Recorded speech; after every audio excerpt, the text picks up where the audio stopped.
Dream school চ্যানেলের সবাইকে স্বাগতম। আজকের এই ভিডিওটি তৈরি করেছি সপ্তম শ্রেণীর শিক্ষার্থীদের জন্য।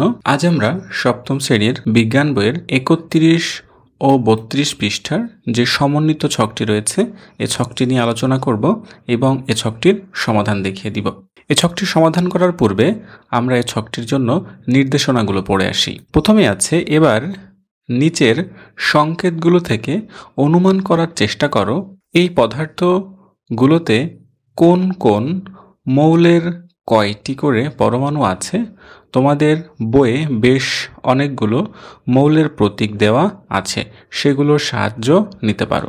এই ছকটিতে আছে মৌল বা মৌলের সংকেত, এপাশে কিছু মৌল আছে বা যৌগের সংকেত দেওয়া আছে।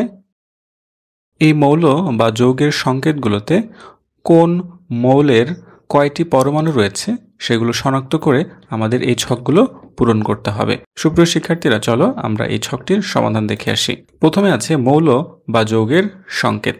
এই পাশে রয়েছে কোন মৌলের কয়টি পরমাণু রয়েছে। প্রথমে আছে CO, এটার কয়টি পরমাণু রয়েছে এখানে দেখতে পাচ্ছি। কার্বন একটি, অক্সিজেন একটি। এরপর রয়েছে H2SO4, হাইড্রোজেন এখানে আছে দুটি। সালফার কয়টি ব্যবহৃত হয়েছে? একটি। অক্সিজেন চারটি।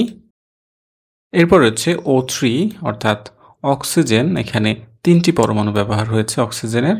N2O, নাইট্রোজেন দুটি, অক্সিজেন একটি।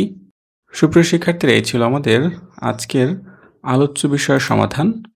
আগামী পর্বে আমরা ফিরে দেখা এই অংশটি নিয়ে আলোচনা করব এবং এখানের এই প্রশ্নগুলোর সমাধান দেখিয়ে দিব।